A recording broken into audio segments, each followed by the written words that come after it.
Hello and welcome to Bingewatch, the podcast where we take a look at the hottest new TV and film releases on streaming television platforms. I'm Hannah Fernando, the editor-in-chief of Woman and Home magazine. And I'm Ian McEwen, writer on TV and Satellite Week, TV Times and What's on TV, and Happy Easter! Yes, and today we're looking at the new releases that will be available on Friday the 3rd of April 2026, including Mad Men's Jon Hamm doing more suburban stealing as Apple TV comedy drama Your Friends and Neighbours returns. And Jack Whitehall as a husband and father who's moved back to his childhood home in a series based on the 1989 film The Burbs on Now TV. And we'll also be checking out sports documentary Rory McIlroy, The Masters Wait on Prime, and a new series of Irish crime drama Hidden Assets on BBC iPlayer. But first, Ian, what is in the news? Sam Rockwell, always one of my favourites, and Woody Harrelson will star in Netflix film, interesting title, The Cackling of the Dodos, which is about a farmer who covers up a murder, and it's directed by Ozark's Jason Bateman. What else is in the news, Hannah? Well, I can tell you that Harriet Walter and Freddie Fox are joining the cast of Sharon Horgan's brilliant HBO Max comedy Youth about a 50-something divorcee looking for love. Super duper. Decent selection, I would say, for Easter, and you'll have a couple of extra days to binge watch your way through them. We're going to start on Prime Video with, well, we love this kind of thing. It's a sports documentary called Rory McIlroy, The Masters Wait. And here's a clip. To be remembered as one of the best, you need to win these four majors. US Open, PGA Championship, the Open Championship, and then the Masters. McIlroy is just one victory away. Trying to become just the sixth man to complete the career Grand Slam. Don't want to make it too big, but everyone knows what's on the line. I started to think, when's it going to be my turn to win the Masters? It's when I started to hear the clock ticking. There aren't many things I enjoy more than watching golf, but close second would be watching a golf documentary, and especially one about pretty much everyone's favourite golfer, the all-round good egg, Rory McIlroy. So yeah, this, as you guess from the title, this is about his struggle to kind of clinch the final major golf tournament to make him, I think he's only the sixth player to have the career Grand Slam. He's in, pretty elite company there. There's some wonderful footage of him on TV as a tiny little lad. He's like chipping golf balls into a washing machine, which is kind of what he did at home to practice. It's so sweet. His mum and dad feature in it quite a lot, and they just absolutely delightful. They come across really well. And, Rory's such a great guy, isn't he? And he's, he put his head above the parapet when the Live Golf tour started up and got a lot of grief for that. But, principled stand he made.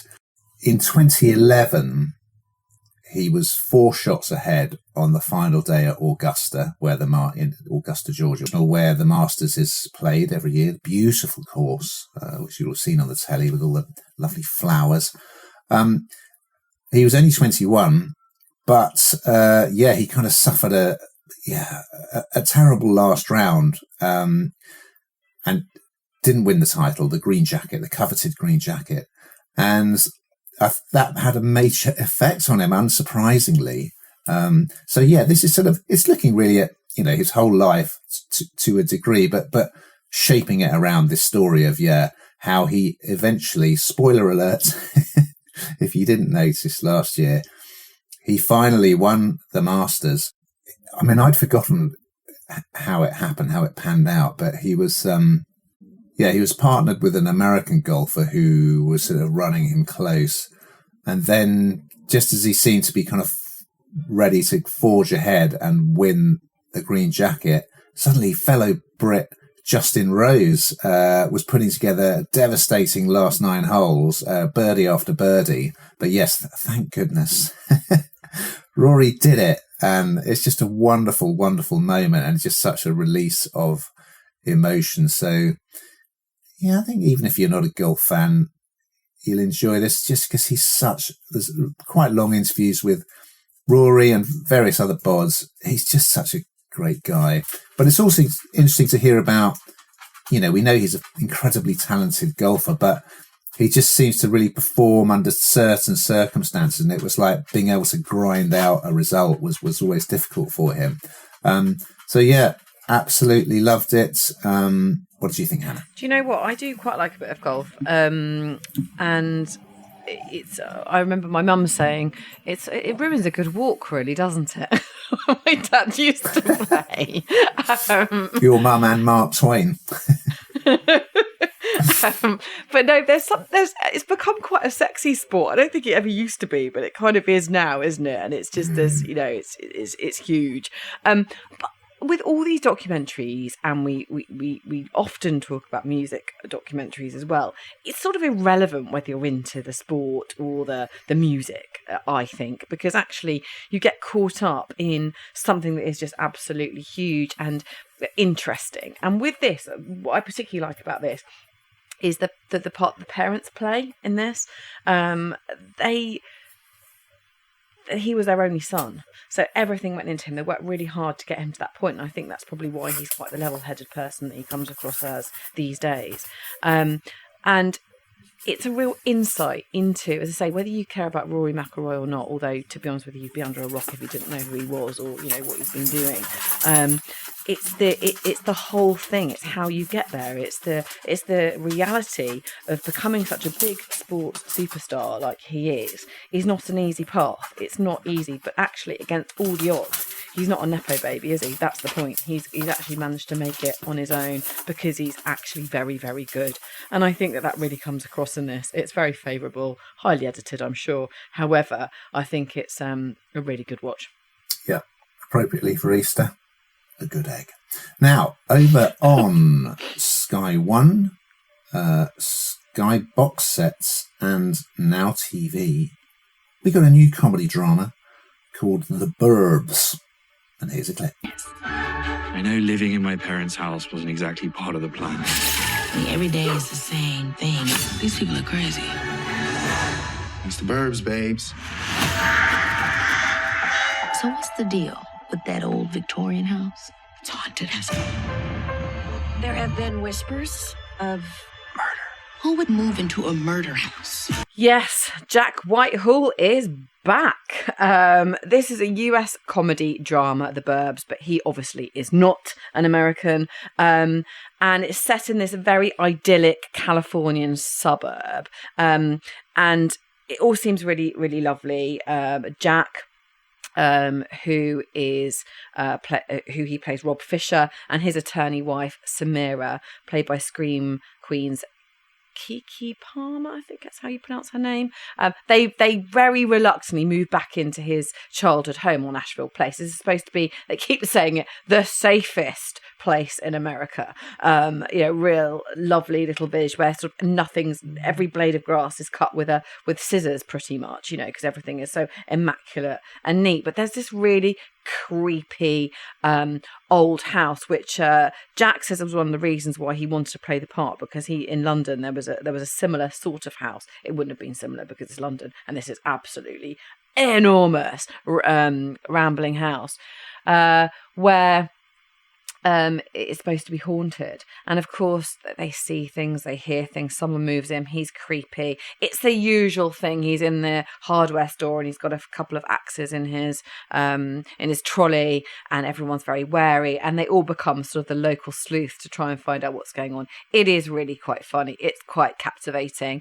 It feels like a real proper Easter binge watch, actually. That's exactly what it feels like. It's just not too heavy. Sat there with your glass of wine or whatever your favourite tipple is, and a couple of mini eggs, or maybe more if you're like me. And it feels like something you can just easily watch and enjoy. I thought it was really good. Another great outing for Jack, particularly. What did you think? Yeah, we like Jack Whitehall, don't we? He was particularly good in the Prime Video thriller Malice, which we reviewed a while back. but we already knew he's a good comic actor from things like Fresh Meats and Bad Education. So he's on pretty comfortable ground in this. I must admit, when I saw I think it was a New York apartment that the attorney wife, Samira, had moved out of, I thought they should have stayed there. Look, bloody lovely. But yeah, anyway, so Rob Fisher, played by Jack, and Samira, as you say. So yeah, it is a different plot to the Tom Hanks film, which I don't really remember that well. I remember Bruce Dern being in it. It's pretty undemanding. Yes, it's perfectly enjoyable. I wasn't particularly gripped by it, but it was fine. Yeah, if you just want a nice, easy watch, this is one for you. Over on Apple TV, we have the return of Your Friends and Neighbours. And here's a clip. Life was complicated, but in spite of everything, I was making it work. And for the first time in a while, the future seemed promising.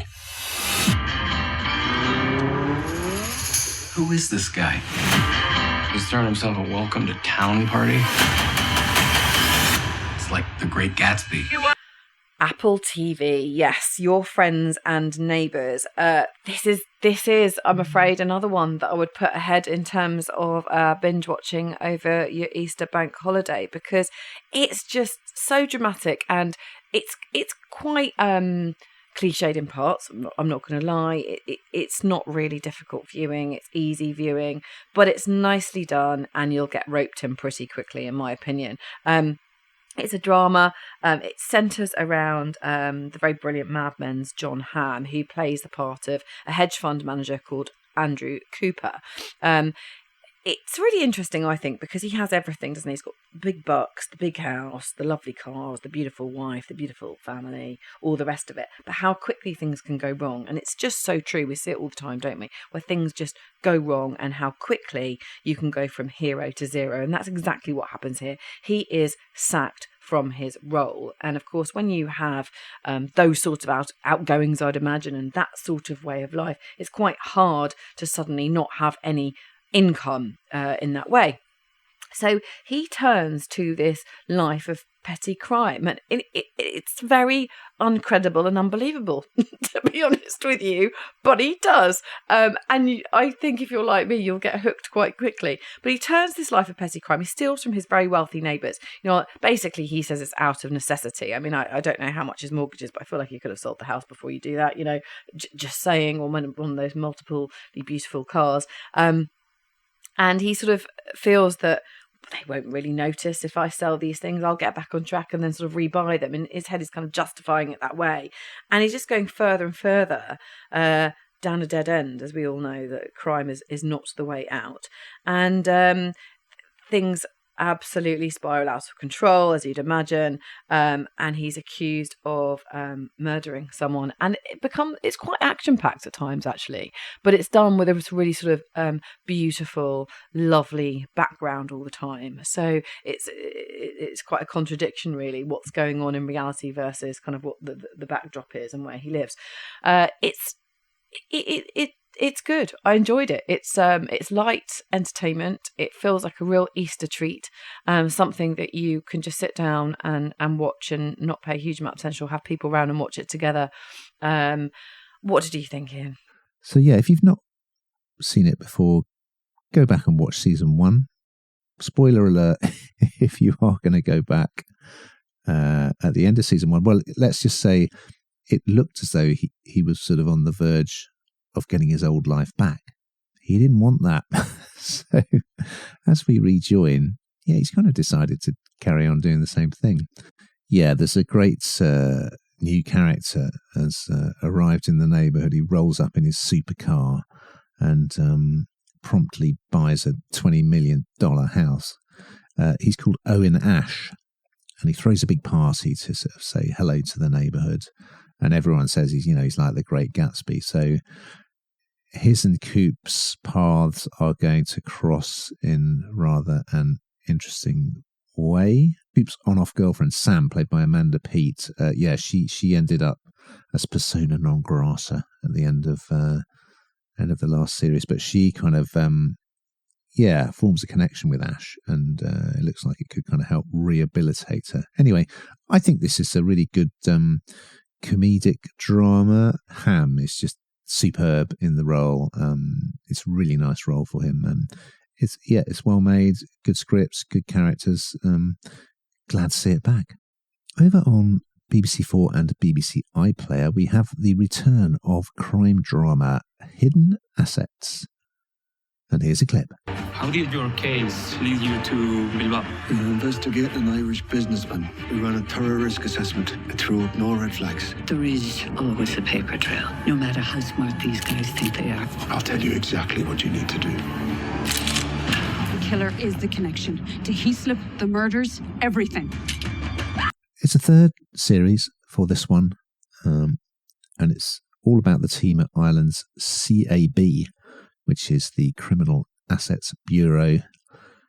And basically they go after illegally acquired assets. And yes, it started with a slightly different lineup. But you have now, and in the last season, Nora Jane Noon plays DS Claire Wallace. Aaron Monaghan as her colleague Sean Prendergast, and Kathy Belson from Miss Scarlet, another colleague, Nora Dillon.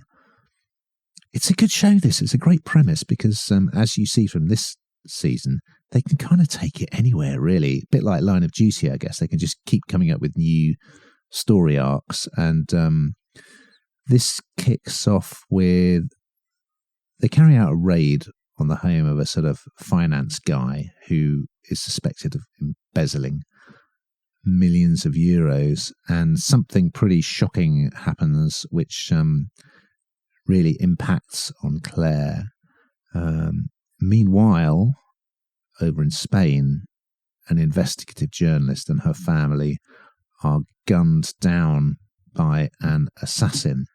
Anyway, it turns out that the family of the financier back in Ireland own a house in Spain, and that's where the wife and child go to just to escape everything.